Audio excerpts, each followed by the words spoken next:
how to take items that were once glued onto a page and how to take them off with a product.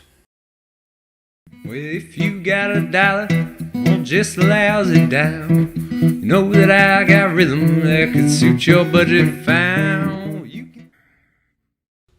Recently, I had the opportunity to pick up this scrapbook.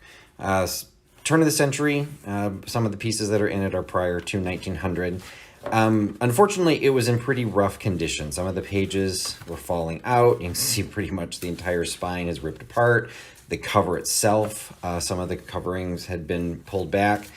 And it's not really in a usable or displayable format. And there's some very cool items in here. The problem is, with some scrapbooks, you'd be able to cut out the individual images and be able to resell them or use them for other purposes. But this one happens to be done on both sides. So if you cut into one, you'll end up cutting into the pictures on the back. So not the best situation. However, you do have the ability, and that's what this video is going to show, how to take items that were once glued onto a page and how to take them off with a product. And the product is called Undo. Now, first and foremost, right off the bat, I am not sponsored by this company. I do not have a kickback. I do not get any referral bonuses. However, if the company would like to sponsor me, I'd be more than happy to take their money because they do have an amazingly good product. You can get this off of Amazon. It's where I got mine. It comes in a little 4-ounce bottle. It's not expensive, but it's not cheap. So it's one of those cases where you do kind of want to pay attention to how you're using it because you'll go through it fairly quickly. So when I started, I was taking everything off. And then I suddenly realized how much I was using, and so I started economizing and picking which items I'm going to take off. So I'm going to go into the book, and what I discovered from doing a handful of these, you can see I pulled off some of them, is when the product being pulled off was kind of like a card, like this was Love's Offering. So I don't know if this was once a Valentine card. It could have been cut. It may have been a bifold card that was cut. A lot of these things were cut out. So I'm not sure what this was from, but it's a little bit heavier.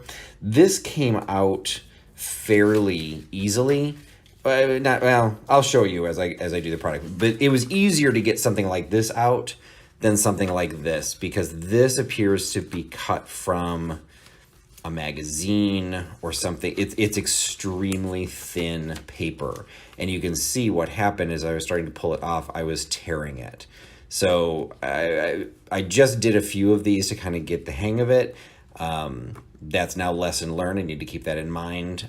So for now, I'm not going to focus on these really thin pieces, and you can tell when you look at them on the board. You know, this one kind of has a little bit of a card weight to it. This one does. This one does not. This one, it seems like a glossy, maybe out of a magazine or some sort of an ad.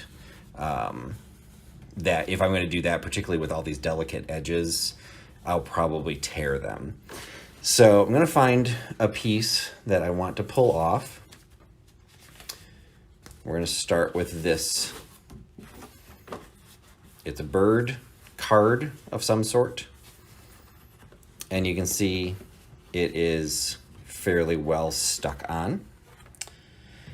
So you start with the Undo. It's a solvent, but there is not heavy fumes or anything like that. You don't have to worry about being in a well-ventilated area.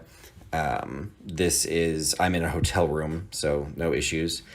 The way I've done it is I primarily make the... You can see you go through a lot because it makes a little bit of a mess. Start with the edges. You'll see that the cap, once the cap comes off, there's this little plastic thing, which initially I'm like, oh, that's kind of annoying. Well, what it is you can see there's a little bit of a, I don't know if you can see, there's a little bit of a curvature and a scoop in there. And the idea is you use this to try and lift the cardboard. And if it's not coming up, if you squeeze a little bit, it drips onto the little barrel thing and then helps it slide underneath the card. And you can tell by the card, the edges have been wet. You can see it's changed colors, but the center hasn't been wetted enough yet. So that's why you end up going through quite a bit. And I'm still trying to perfect how much to be able to take out. So, but you can see it's starting to lift up. I can get this underneath. It is a solvent, it's not water. And I showed you some of the pieces I've already had taken off, that it does air dry and it's fine. Okay, so I just pushed a little bit too hard and got a little bit of a tear there in the top, partially because I'm distracted trying to work through the camera. Do a little bit more because I can feel this part still stuck a little bit. Kind of come from the back side. And there we go. It is now completely off. Now, what's important to note about this is depending on what kind of adhesive they used, this adhesive is still glue. So if I just set this down here and let it dry, it will glue itself back onto this piece of paper. So you do have to let it air dry, and it's still not a perfect process because I let all of these air dry and then did them back to back, and they kind of got stuck to each other again. I mean, they come off easily, but it is something to take into consideration that I don't really know how to deactivate the glue. I discovered the product because my company uses it, and in their case, they're using it to fix mistakes, so they want the glue to still be active. So there's still quite a bit of that solvent is here. It will air dry. If I also wanted to get this one off, which I guess I'll do just because it's here, but there's not a lot of value to this one. It seems to be cut out of a greeting card or something like that. But because the solvent did go through the paper, half of this glue is already gone. So, I can get the rest of this off with me, hopefully not using too much, and it can be used for junk journaling, or, it's still a pretty die cut and still a period piece. And that is the benefit. And so if you're thinking about, like, if you have the opportunity to do something like this, focus on the pieces that it's a good piece on the front and on the back, because then you'll use less solvent to get the piece off. So again, not perfect, not helping that I'm trying to talk and look and do this through a camera, but I did do another split right there because I was trying to pull too quickly. So it does take some time, and it does take quite a bit of the solvent, but it does come off. And again, you can see the adhesive is on here, so it's still gonna be sticky. So I'm gonna, again, let this air dry side, glue side up. But it's a case where, if you are in a situation where the album, you still want to use it, that's great. I don't particularly like tearing things apart like this, but this had ended its usable life. The outside of the cover was torn. The inside was literally falling apart. These pages were falling out. So I feel that this is going to hopefully let some of these pieces have a second life, either as a standalone. I mean, that would look great in a little frame, or maybe even for junk journaling. So watch some of my sales coming up. I might be selling some of these. But again, really wanted to showcase the product. Undo remover. Find it on the, well, you probably find it many places, but again, I found it on Amazon. Again, I'm not sponsored by them in any way, but if you like the product, give it a try. And if you have success, post what you've done and tag me, and I'd love to see what you're doing.